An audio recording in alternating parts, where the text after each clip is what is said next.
আসসালামু আলাইকুম ও রহমতুল্লাহি অবরাকাতুহ। সুপ্রিয় দর্শক শ্রোতা, এই মুহূর্তে যারা দেশে আছেন যারা প্রবাসী, বিশ্বের যে যেখান থেকে আপনাদের প্রিয় অনুষ্ঠান আলোকিত প্রতিদিন দেখছেন শুনছেন, সকলকে আন্তরিক প্রীতি ও শুভেচ্ছা। আশা করছি মহান প্রতিপালকের মেহেরবানিতে সকলে ভালো আছেন। আমরাও দোয়া করছি আল্লাহ ভালো রাখুন সবখানে সবসময় আপনাদের। দর্শক, আজ আমরা অতিথি হিসেবে আমন্ত্রণ জানিয়েছি বাইতুল ফালাহ জামে মসজিদ, ডেমরা, ঢাকা এর সম্মানিত খতিবকে। আমাদের সাথে আছেন মাওলানা সালাউদ্দিন আল আজাদ।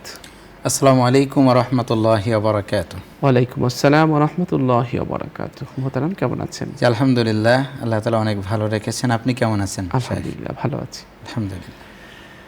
দর্শক, আজ আমরা যে বিষয়টি নিয়ে কথা বলবো সেটি হচ্ছে পরিবার ব্যবস্থাপনায় ইসলামের গুরুত্ব। খুব গুরুত্বপূর্ণ একটি বিষয়। ইসলাম পরিবারকে আমাদের প্রাচীনতম একটি প্রতিষ্ঠান মনে করি আমরা, এবং ইসলামও পরিবারের সুষ্ঠু ব্যবস্থাপনায় অনেক গুরুত্ব দিয়েছে। বিবাহের মাধ্যমে বৈধ পন্থায় পরিবার গঠনের নির্দেশ দিয়েছে ইসলাম। মানব বংশের সুরক্ষা এবং পবিত্রতা নিশ্চিত করে এই ইসলাম। পরিবারের প্রতিটি সদস্যের সুনির্দিষ্ট দায়িত্ব এবং অধিকার রয়েছে। যেমন পিতা বা স্বামীর দায়িত্ব হলো ভরণ পোষণ এবং সুরক্ষা প্রদান করা, আর মাতা বা স্ত্রীর দায়িত্ব হলো ঘরোয়া পরিবেশ এবং সন্তানদের লালন পালন করা। পরিবার হলো সন্তানের প্রথম শিক্ষা কেন্দ্র। পিতামাতার উপর সন্তানের সঠিক ইসলামিক শিক্ষা এবং নৈতিক চরিত্র গঠনের দায়িত্ব অর্পণ করা হয়।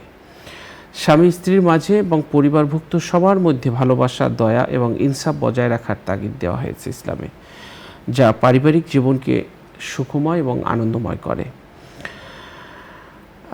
এরপর নিকটাত্মীয় এবং রক্ত সম্পর্কীয়দের সাথে সুসম্পর্ক বজায় রাখা বা সিলাহ রিহিম, অর্থাৎ ইসলামের অত্যন্ত গুরুত্বপূর্ণ একটি নির্দেশ এটি।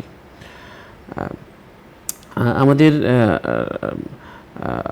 এ ব্যাপারে অনেক উৎসাহিত করেছেন ইসলাম পরিবার ব্যবস্থাপনায়, পরিবারের সুষ্ঠু ব্যবস্থাপনায়। আল্লাহ তাআলা কোরআনুল কারিমে বলেছেন যে, হে আদম, তুমি আর তোমার স্ত্রী দুজনেই জান্নাতে প্রবেশ করো। এরপর তারা পৃথিবীতে আগমন করলেন। তাদের থেকে জন্ম নেয়া তাদের সন্তান সন্ততি, এভাবে পৃথিবীতে পরিবার এবং পারিবারিক ব্যবস্থার সূত্রপাত হয়। পরিবার এবং পারিবারিক জীবন ছাড়া সভ্যতার বিকাশ ঘটে না। সমাজের সুস্থতার জন্য পরিবারের বিকল্প নেই। আল্লাহ তাআলা আল্লাহর প্রেম, প্রীতি, ভালোবাসা, দয়া, মায়া, স্নেহ এবং সহানুভূতি মানুষের প্রকৃত জাত করে দিয়েছে। সন্তানের প্রতি মা বাবার স্নেহ, দয়া, মমতা এবং মা বাবার প্রতি সন্তানের শ্রদ্ধা, ভালোবাসা, স্বামী স্ত্রীর মধ্যকার প্রেম, প্রীতি, ভালোবাসা মানুষের চিরন্তন প্রকৃতিজাত গুণ এবং নিয়ম। এসব গুণাবলী মানুষকে প্রকৃতপক্ষে মানুষের মর্যাদা দান করে। এসব গুণাবলী সংরক্ষণের জন্য পরিবার এবং পারিবারিক জীবন অপরিহার্য, তাতে সন্দেহের কোনো অবকাশ নেই। মানবতার ধর্ম ইসলামে পরিবার এবং পারিবারিক জীবনের গুরুত্ব খুব বেশি। এই পরিবার, আমরা জানি যে একই পরিবারভুক্ত আমরা। বাবা আদম, মা হাওয়ার সাথে প্রথম দেখা হলো আরাফায়, জাবালে রহমতে, সেখান থেকে মুজদালিফায় রাত্রি যাপন, জীবন সংসার শুরু এক মানবী থেকে আজও চলছে সেই পরিবারের ধারাবাহিকতা। এই পরিবার হলো আমাদের একটি অনেক বড় প্রাচীনতম প্রতিষ্ঠান। সূরা নাহলে আল্লাহ রাব্বুল আলামিন বলেছেন যে, তিনি আল্লাহ যিনি তোমাদের জন্য তোমাদের স্বজাতীয় জোড়া বানিয়ে দিয়েছেন, আর তোমাদের জোড়া থেকে তোমাদের দান করেছেন পুত্র এবং পৌত্র। পরিবার শুধু সন্তান সন্ততি নিয়েই নয়, পরিবারে আছে সুখ, শান্তি, প্রেম, প্রীতি, হৃদ্রতা, ভালোবাসা। আল্লাহ তাআলা বলেছেন, তার নিদর্শনাবলীর মধ্যে রয়েছে তিনি তোমাদের মধ্যে থেকে তোমাদের জোড়া বানিয়ে দিয়েছেন, যাতে করে তোমরা তাদের নিকট থেকে শান্তি লাভ করতে পারো। আর তিনি তোমাদের মধ্যে ভালোবাসার এবং হৃদ্রতার, মমতার সঞ্চার করে দিয়েছেন। সূরা রুম। তো আমরা এই পরিবারের প্রতি যত্নশীল হব আরও বেশি। এই স্ক্রিন নির্ভর সময়ে, আকাশ মিডিয়ার এই সময়ে আমরা আমাদের পরিবারের প্রতি আরও বেশি যত্নশীল হব এবং পরিবার ব্যবস্থাপনায় আমরা গুরুত্ব আরোপ করব, গুরুত্ব দিব। চলুন বিষয়টি নিয়ে আমরা আজকের আলোচনা শুনছি প্রিয় অতিথির কাছ থেকে। জি মোহতারাম। জি, অসংখ্য মোবারকবাদ মোহতারাম আপনাকে। আলহামদুলিল্লাহ ওয়াসসালাতু ওয়াসসালামু আলা রাসূলিল্লাহ ওয়া আলা আলিহি ওয়া সাহবিহি আজমাইন। যে আল্লাহ তাআলার শুকরিয়া যে এই অনন্য আয়োজনে আমরা একটা চমৎকার জীবন ঘনিষ্ঠ বিষয় নিয়ে কথা বলছি ইসলামের। ধন্যবাদ জানাচ্ছি নিউজ 24 কর্তৃপক্ষকে, যারা আলোকিত প্রতিদিন নামে যে অনুষ্ঠানটি আলহামদুলিল্লাহ চলছে, অত্যন্ত গুরুত্বপূর্ণ।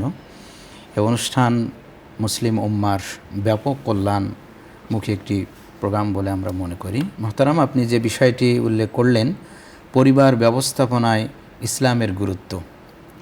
দেখুন, জান্নাতি জীবন গঠনের আপনি যেমনটা বললেন প্রাচীনতম ঘাঁটি, অন্যতম ঘাঁটি হচ্ছে পরিবার। একটা পরিবার থেকে নির্ধারণ হবে এই পরিবারের ভবিষ্যৎ কোথায় যাচ্ছে। সেটা কি জান্নাতমুখী হচ্ছে না সেটা জাহান্নামমুখী হচ্ছে। এখান থেকেই সিদ্ধান্ত হবে এই পরিবার আগামী প্রজন্মের জন্য কোন ধরনের অবদান রাখবে। মানবতার কল্যাণে এই পরিবার থেকে বেড়ে ওঠা সন্তান সন্ততি, এই পরিবারের সদস্যরা কোন ধরনের অবদান রাখবে। মানবতার কল্যাণে অবদান রাখবে না মানবতাকে ধ্বংসের অবদান রাখবে। এ সকল কিছুর মূল যে ঘাঁটি সেটা হচ্ছে পরিবার। ইসলাম পরিবার ব্যবস্থার অনেক গুরুত্ব দিয়েছেন, অনেক বিষয়ে আলোকপাত করেছেন কোরআন এবং সুন্নায়।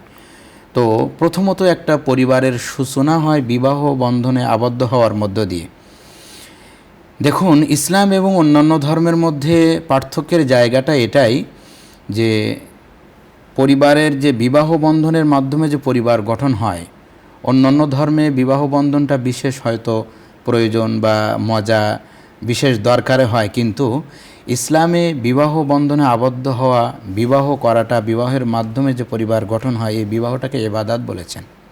কারণ স্টার্টিং পয়েন্টে শুরুতেই যদি যে পরিবার গঠন হচ্ছে একজন পুরুষ এবং একজন মহিলার সমন্বয়ে, এই দুইয়ের মধ্যে যদি ইসলামের সিটাফাটা না থাকে, ইসলাম না থাকে, ইসলামের প্র্যাকটিস না থাকে, তাহলে ওই পরিবার আপনার গঠনের প্রক্রিয়ার শুরুতেই কিন্তু একটা গ্যাপ থেকে যায়।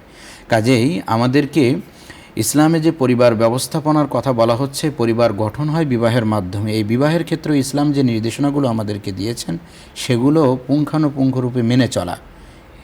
আল্লাহর হাবিব সাল্লাল্লাহু আলাইহি ওয়াসাল্লাম যে কথাগুলো বলেছেন বিবাহের ক্ষেত্রে কোন কোন বিষয়গুলো গুরুত্ব দিতে হবে সেগুলো মেনে চলা, তাহলেই যে পরিবারটা গঠন হচ্ছে এই পরিবারটা হবে একটা আদর্শ পরিবার। আল্লাহ রাব্বুল আলামিন কোরআনুল কারীমে সূরা রুমের 21 নম্বর আয়াতের মধ্যে বলেছেন, ওয়ামিন আয়াতিহি আন খালাকালাকুম মিন আনফুসিকুম আজওয়াজান লিতাসকুনু ইলাইহা ওয়া জাআলা বাইনাকুম মাওয়াদ্দাতাও ওয়া রাহমাহ ইন্না ফি যালিকা লাআয়াতিন লিকাওমিন ইয়াতাফাক্কারুন। আল্লাহ সুবহানাহু ওয়া তাআলা বলছেন, রব্বুল আলামিনের অসংখ্য নিদর্শনসমূহের মধ্যে এটি অন্যতম একটি নিদর্শন যে আন খালাকালাকুম মিন আনফুসিকুম আজওয়াজান, তোমাদের থেকে তোমাদের স্ত্রী জোড়া তৈরি করেছেন, লিতাসকুনু ইলাইহা, যার থেকে তোমরা প্রশান্তি পাও, ওয়া জাআলা বাইনাকুম মাওয়াদ্দাতান ওয়া রাহমা, এখানে দুইটা কথা আল্লাহ বলেছেন, ওয়া জাআলা বাইনাকুম মাওয়াদ্দা, আর রব্বুল আলামিন তৈরি করেছেন পারস্পরিক যে সম্প্রীতি, প্রেম, ভালোবাসা। পরের শব্দটি হচ্ছে বাইনা ওয়া রাহমা, রহমা মানে হচ্ছে দয়া। দেখুন, পরিবারে দুইটা জিনিস থাকতে হবে, একটা থাকবে প্রেম, ভালোবাসা, সম্প্রীতি, আর একটা থাকবে একে অপরের প্রতি দায়িত্ববোধ, দয়া, মায়া, মহব্বতের যে জায়গাটা। স্বাভাবিকভাবে একটা পরিবার যখন প্রাথমিকভাবে গঠন হয়, একজন পুরুষ একজন মহিলার মধ্যে একটা আকর্ষণ কাজ করে, জৈবিক যে একটা চাহিদা, একটা আকর্ষণ কাজ করে, এটা হলো মাওয়াদ্দা। পরবর্তী অংশ বলা হচ্ছে ওয়া রাহমা। এই মাওয়াদ্দাটা একটা সুনির্দিষ্ট সময় পর্যন্ত বিদ্যমান থাকে, কিন্তু এই মাওয়াদ্দার পরবর্তী ধাপ যে রহমা, রব্বুল আলামিন বলেছেন এই রহমতটাকে যদি ধারণ করতে পারে, কোরআনের এই নির্দেশনাকে যদি ধারণ করতে পারে, তাহলে ওই পরিবার হয় জান্নাতি পরিবার। মাওয়াদ্দা এবং রহমা, একে অপরের প্রতি যে দায়িত্বশীল আচরণ করা, একে অপরের প্রতি যে দায়িত্ব, স্ব জায়গা থেকে হাদিসে নববীতে এসেছে কুল্লুকুম রাইন ও কুল্লুকুম মাসউলুন আন রাইয়াতিহি, প্রত্যেকেই স্ব জায়গায় দায়িত্বশীল, যার দায়িত্বের ব্যাপারে সে জিজ্ঞাসিত হবে। তো আল্লাহ রাব্বুল আলামিন বলছেন, ইন্না ফি যালিকা লাআয়াতিন লিকাওমিন ইয়াতাফাক্কারুন, চিন্তাশীলদের জন্য এই যে ব্যবস্থাপনা আমি তৈরি করেছি বিবাহের মাধ্যমে যে পরিবার গঠন, স্বামী স্ত্রীর যে এখানে অনেক শিক্ষা নিদর্শন রব্বুল আলামিন রেখেছেন। দেখুন, একটা ইসলামিক পরিবার, আদর্শ পরিবার, যে পরিবার ইসলাম গুরুত্ব দিয়েছেন যে সকল দিক, সেই পরিবারের দিন শুরু হয় সালাত আদায়ের মধ্য দিয়ে। একটা ইসলামিক পরিবার, তাদের দিনটা শুরু হবে ফজরের সালাত আদায়ের মধ্য দিয়ে। দুঃখজনক হলো যে এই যুগে যদিও আমরা নিজেদেরকে মুসলিম বলে দাবি করি, আমাদের কমিউনিটি, আমাদের যে সোসাইটিতে অধিকাংশ মুসলিম হওয়ার পরেও অধিকাংশ মানুষ যে সময়টা আল্লাহর রহমত বর্ষিত হয় সেই ফজরের সালাত কাজা করেই দিন শুরু করছে। আল্লাহর হাবিব সাল্লাল্লাহু আলাইহি ওয়াসাল্লাম বলেছেন, ইন্নাল্লাহ জাআলা লিহাযিহিল উম্মাহ আল বারাকাতা ফি বুকুরিহা, এই আমার উম্মার বারাকা রয়েছে ফজরে, সকালে। কিন্তু ঠিক যে সময়টা বরকত আল্লাহ পাক নাজিল করেন ওই সময়টা জাতি থাকে ঘুমিয়ে। যার কারণে পরিবার ব্যবস্থাপনা, ইসলাম যে নির্দেশনা দিয়েছেন, যে পরিবার শান্তিময় পরিবার হয়, আদর্শিক পরিবার হয়, ওই আদর্শিক পরিবারের ইসলামের বিধান হচ্ছে যে সে ফজরের সালাত দিয়ে দিন শুরু করবে, কোরআন তেলাওয়াত করবে। একটা সময় ছিল আমাদের প্রত্যেক বাড়িতে বাড়িতে সকালে কোরআনুল কারিমের তেলাওয়াত ভেসে আসতো। তো এটা খুবই হতাশার একটি জায়গা যে মুসলিম পরিবারে এখন সকালে সেই কোরআন তেলাওয়াতের সেই সুর, সেই যে একটা জান্নাতি যে পরিবেশ, এটা কিন্তু আমরা হারাতে বসেছি। কাজে ইসলাম এ ব্যাপারে খুবই গুরুত্ব দিয়েছেন যে আপনার সকালটা শুরু হবে তার কোরআন তেলাওয়াতের মধ্য দিয়ে, ফজরের সালাত আদায়ের মধ্য দিয়ে। যদি আমরা ওই সময়টা ফজরের সালাত আদায় করতে পারি, আমরা যদি কোরআন তেলাওয়াত করে দিন শুরু করতে পারি, তাহলে অবশ্যই এই পরিবারে শান্তি আসবে।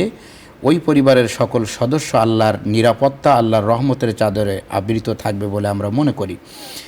এরপরে ইসলামিক পরিবারের আরেকটি বিষয় হচ্ছে স্বামী স্ত্রীর মধ্যে পারস্পরিক যে বোঝাপড়া যে জায়গাটা, এটা হতে হবে খুবই ওয়েল ডান, চমৎকার হতে হবে, নান্দনিক হতে হবে, নইলে ওই পরিবার ইসলামিক পরিবার হয় না, আদর্শিক পরিবার হয় না। স্বামী স্ত্রী একে অপরের যে দায়িত্বশীল আচরণের জায়গাটায় যদি ঘাটতি থাকে, তাহলে এই পরিবার জান্নাতি পরিবার হবে না। স্বামী স্ত্রীর মধ্যে যদি দ্বন্দ্ব লেগেই থাকে, ওই পরিবার থেকে যে সন্তানগুলো বেড়ে উঠছে, ওই পরিবার থেকে আগামী যে প্রজন্ম, তারাও কিন্তু ওই একই মেসেজ পাবে, তারা শান্তিময় পরিবেশ তারা পাবে না। কাজেই ভিন্ন দিকে মোড় নেবে, পরিবার জান্নাতি পরিবার হতে পারবে না। এবং ইসলাম এটাকে নিষেধ করেছেন যে ওই পরিবারের জন্য একে অপরের প্রতি দায়িত্বশীল আচরণ থাকে, দায়িত্বহীনতা যেন না থাকে। রব্বুল আলামিন সূরা বাকারার 187 নম্বর আয়াত, খুবই প্রসিদ্ধ আয়াত, রব্বুল আলামিন বলেছেন, হুন্না লিবাসুল লাকুম ওয়া আনতুম লিবাসুল লাহুন্না। দেখুন কত চমৎকারভাবে আল্লাহ তাআলা বললেন যে স্বামী স্ত্রী একে অপরের পোশাক হবে, একে অপরের সৌন্দর্যবর্ধক হবে, একে অপরের ডিমান্ড বুঝবে। আবার আল্লাহ তাআলা বলছেন, ওয়াশিরুহুন্না বিল মারুফ, তোমরা তাদের সাথে সুন্দর আচরণ করো, ভালো ব্যবহার করো। এই যে স্বামী স্ত্রীর পারস্পরিক এই আচরণ, পারস্পরিক এই সৌন্দর্যের মধ্য দিয়েই একটা জান্নাতি পরিবার তৈরি হয়। ইসলামিক পরিবার ব্যবস্থাপনায় এই জাতীয় গুরুত্বগুলো আমাদেরকে দিয়েছেন, আমরা আজকে হারাতে বসেছি। যার বাস্তবতা হচ্ছে বর্তমান সময়ে আমাদের দেশ সহ বিশ্বের অনেক জায়গায় তালাকের প্রবণতা ব্যাপক বেড়েছে। কেন বেড়েছে? এর প্রাথমিক জবাব হচ্ছে ওই পরিবারে কোরআন সুন্নাহর প্র্যাকটিস নাই, ওই পরিবারে আল্লাহ রসুলের আদর্শ নাই, ওই পরিবার আল্লাহ যেভাবে শুরু করতে বলেছেন সেভাবে শুরু হয় না, ওই পরিবারে কোরআন তেলাওয়াত নাই। দ্বিতীয়ত আরেকটা বিষয় আমাদেরকে খেয়াল রাখতে হবে, একটা পরিবারকে ইসলামিক পরিবার হিসাবে, আদর্শিক পরিবার হিসাবে স্টে করার জন্য আরেকটি নির্দেশনা হচ্ছে ওই পরিবারে সবসময় ইলমি একটা হালাকা তৈরি করা, দিন শেখার পরিবেশ তৈরি করা, মাঝে মাঝে বসা, পরিবারকে নিয়ে ইসলামিক ভাবধারার যে আলোচনাগুলো আছে সেগুলো করা, আমাদের ইতিহাস ঐতিহ্য, সাহাবায়ে কেরামদের আলোচনা করা, কোরআন সুন্নাহর আলোচনা করা। এই আলোচনাগুলো আল্লাহর হাবিবের পরিবারে হতো। সূরা আহজাবের 34 নম্বর আয়াতে রব্বুল আলামিন বলেছেন, ওয়াজকুরনা মা ইউতলা ফি বুয়ুতিকুন্না মিন আয়াতিল্লাহি ওয়াল হিকমাহ। সুবহানাল্লাহি ওয়া বিহামদি। আল্লাহর হাবিব সাল্লাল্লাহু আলাইহি ওয়াসাল্লামের স্ত্রীদেরকে বলা হচ্ছে ওয়াজকুরনা, তারা যেন স্মরণ রাখে, স্মরণ রাখো মা ইউতলা ফি বুয়ুতিকুন্না মিন আয়াতিল্লাহি ওয়াল হিকমা, পরিবারের মধ্যে আল্লাহর আয়াত এবং হেকমার যে তেলাওয়াত হয়, আল্লাহর আয়াত নিঃসন্দেহে বোঝা যাচ্ছে পরিবারের একটা নির্দিষ্ট সময় আল্লাহর আয়াত তেলাওয়াত হবে ওই পরিবারে, অর্থাৎ সেটা হবে জান্নাতি পরিবার। এটা ইসলামের নির্দেশনা, ইসলাম এটাকে গুরুত্ব দিয়েছে। ওই পরিবারে আল্লাহ রসুলের জীবন নিয়ে আলোচনা হবে।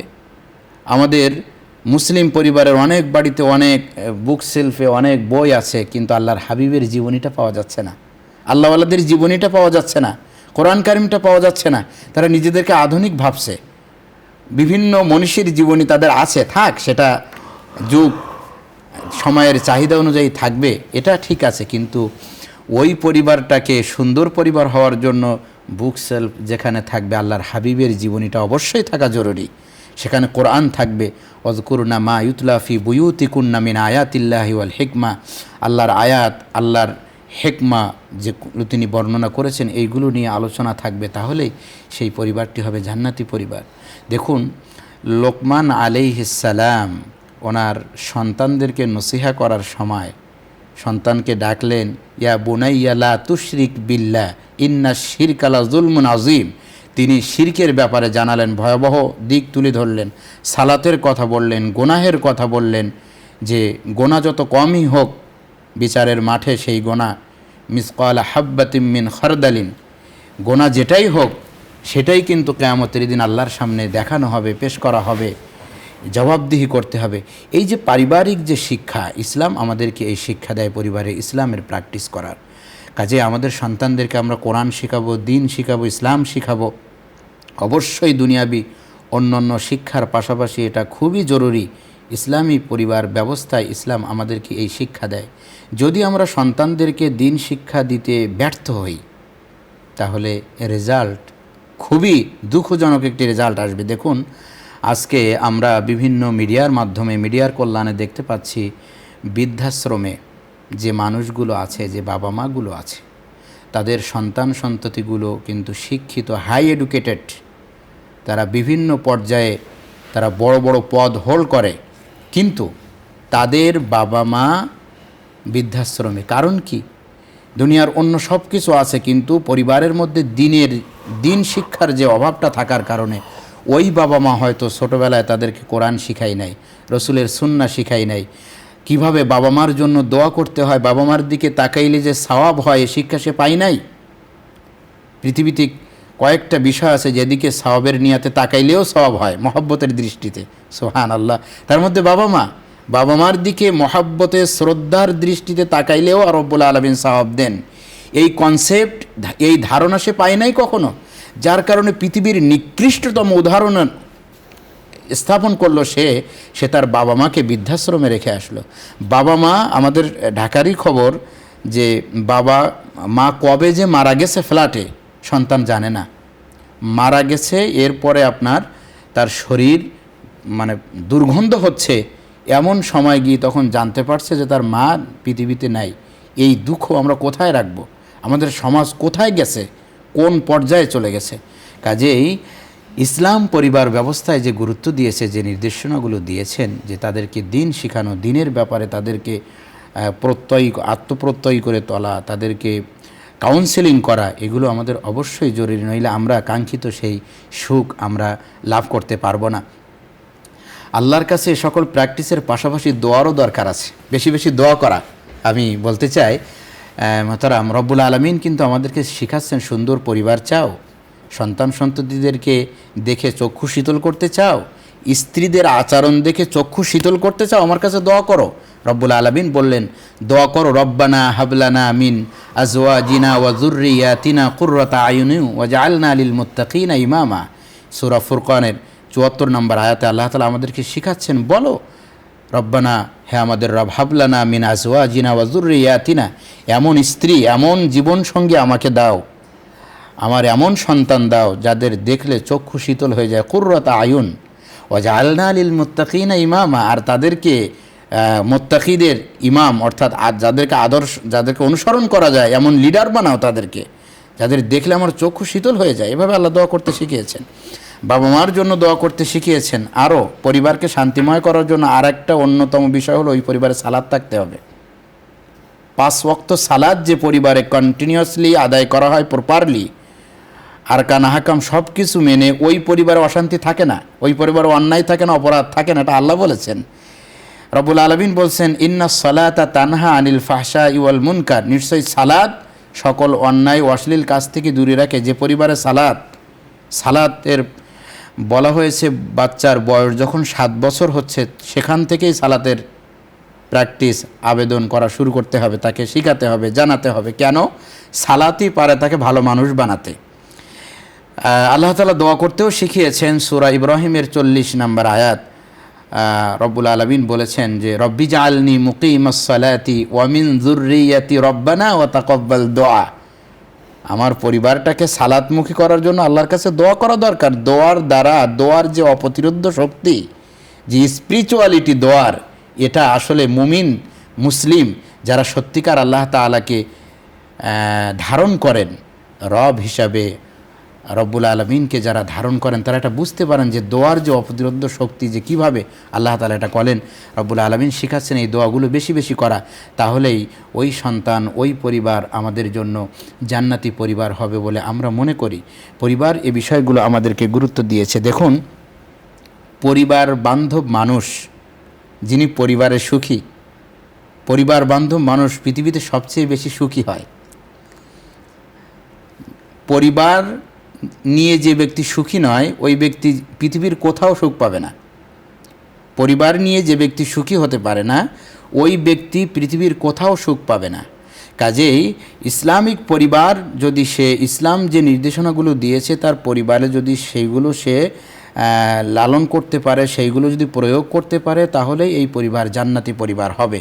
তাদেরকে শিখাতে হবে যে আমরা মুসলিম হিসাবে আমাদের করণীয় কী, এই বিষয়গুলো তাদেরকে জানাতে হবে। বিভিন্ন সময় তাদেরকে, অর্থাৎ আমাদের সন্তান সন্ততিদেরকে আমাদের এই বিষয়গুলো জানানো যে আল্লাহ তাআলা এই বিধানগুলো বলেছেন, রসুল এইগুলো বলেছেন। আরও একটি বিষয়, পরিবারের সাথে ওতপ্রোতভাবে জড়িত হচ্ছে আমাদের প্রতিবেশী, আমাদের আপন আত্মীয়, যারা নিকটতম আত্মীয়, দূরতম আত্মীয়, তাদের সাথে আচরণটা কেমন হবে, এটাও কিন্তু ইসলাম খুব সুনির্দিষ্টভাবে আমাদেরকে জানিয়েছেন। নিকটতম আত্মীয়, দূরতম আত্মীয়, আমাদের প্রতিবেশী, এটা সবগুলো পরিবারকে নিয়েই, পরিবার থেকে কিন্তু এই শিক্ষাগুলো সন্তান পেয়ে থাকে বা আমরা পেয়ে থাকি। কাজেই পরিবারে এই প্র্যাকটিসগুলো থাকতে হবে। যখন কোনো মেহমান আসবে, যখন ওই মেহমানকে কোরআন সুন্নাহর আলোয়, আমার পরিবার থেকে কোরআন সুন্নাহর আলোকে মেহমানদারি করা হবে, আপ্যায়ন করা হবে, তাদেরকে যে অতিথি পরায়ণতা শেখানো, এটা পরিবার থেকে শিখবে ওই সন্তান। এছাড়াও আমরা বলতে পারি আমাদের যে প্রতিবেশীর যে হক, প্রতিবেশীর সাথে যে আচরণ করতে, এটা তো মানুষ পরিবার থেকেই শেখে। সুশৃঙ্খল একটা পরিবেশ, একটা আপনার আমাদের যে চারপাশ নিয়ে যদি আমরা চলতে চাই, পরিবার থেকে এই শিক্ষাগুলো অবশ্যই তাদেরকে জানানো দরকার। আল্লাহর হাবিব সাল্লাল্লাহু আলাইহি ওয়াসাল্লাম বলেছেন, লা ইয়াদখুলুল জান্নাতা মান লা ইয়ামানু জারুহু বাওয়াইকাহু। ওই ব্যক্তি কখনোই জান্নাতে যাবে না যে ব্যক্তির দ্বারা তার যে প্রতিবেশী কষ্ট পায়, ওই ব্যক্তি জান্নাতে যাবে না। কিন্তু এই পরিবার থেকে তো এই শিক্ষাটা সে পাবে। জি, অবশ্যই এই শিক্ষাটা তাকে পরিবার থেকেই পেতে হবে। কাজে আমরা যদি আল্লাহ এবং তার রসুলের নির্দেশনাগুলো সঠিকভাবে মেনে চলতে পারি, অবশ্যই ইসলামী পরিবার ব্যবস্থাপনায় এই নির্দেশনাগুলো রয়েছে, জানতে হবে, দিন শিখতে হবে, এবং সে অনুযায়ী চললে অবশ্যই ওই পরিবারটি জান্নাতি পরিবার হবে বলে আমরা মনে করি। আল্লাহ আমাদের তৌফিক দান করুক একটি সুন্দর পরিবার গঠন করার জন্য। দর্শক, অনুষ্ঠানের শেষ প্রান্তে চলে এসেছি। অনুষ্ঠানের এ পর্যায়ে রয়েছে একটি মোনাজাত, আপনারাও চাইলে আমাদের সাথে শরীক হতে পারবেন। اللهم صل على سيدنا ونبينا وشفينا وحبيبنا ومولانا محمد صلى الله عليه وعلى آله وأصحابه وبارك وسلم. اللهم آمين. ربنا ظلمنا أنفسنا وإن لم تغفر لنا وترحمنا لنكونن من الخاسرين.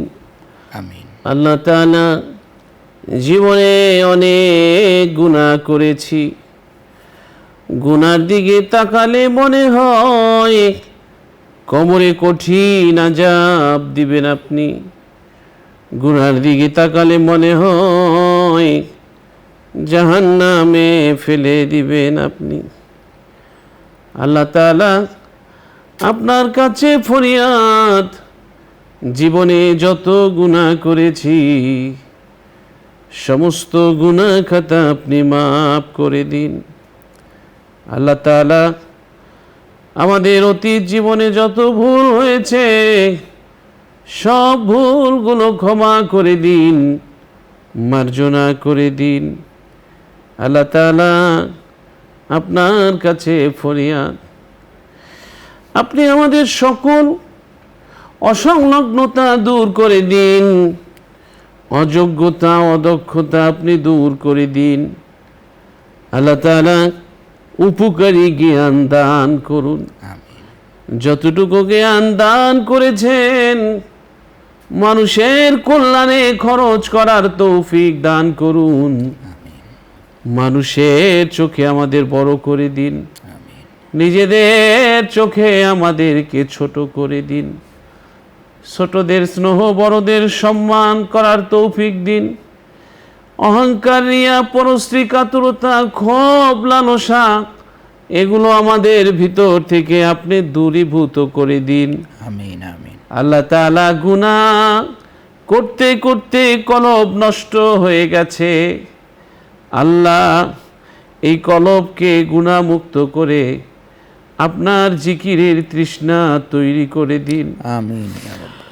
আল্লাহ গুনাহ মুক্ত কলব আমাদেরকে দান করুন, যে কলব আপনার জিকিরে প্রশান্তি লাভ করবে এরকমের একটি কলব আমাদেরকে দান করুন। আল্লাহ তাআলা মানুষের আল্লাহ ক্ষতি থেকে আমাদের হেফাজত করুন। আমার হাত, আমার চোখ, আমার বুদ্ধি বিবেচনা দিয়ে যেন কারো ক্ষতি না হয় সেই ব্যবস্থা করে দিন। দেশের জন্য যারা কাজ করে নিরলসভাবে আল্লাহ তাদের প্রতি রহম করুন। আমাদের দেশের যত অভাব আছে আপনি দূর করে দিন। অতিবৃষ্টি, অনাবৃষ্টি, ভূমিকম্প, জলোচ্ছ্বাস সহ যত আল্লাহ দুর্বিপাক আছে, দুর্যোগ আছে সব কিছু আপনি দূর করে দিন। আমিন। আসমান এবং জমিনের বারাকার দরজা আমাদের জন্য খুলে দিন। আমিন আমিন। আসমানি জমিনি বিপদের তীব্রতা কমিয়ে দিন। আমিন। আল্লাহ তাআলা মঙ্গলকর কাজে, ভালো কাজে সম্পৃক্ত থাকার তৌফিক দিন। আমিন। যেদিন চলে যাব দুনিয়া ছেড়ে ঈমানের সাথে মৃত্যু নসিব করে দিয়েন। আমিন।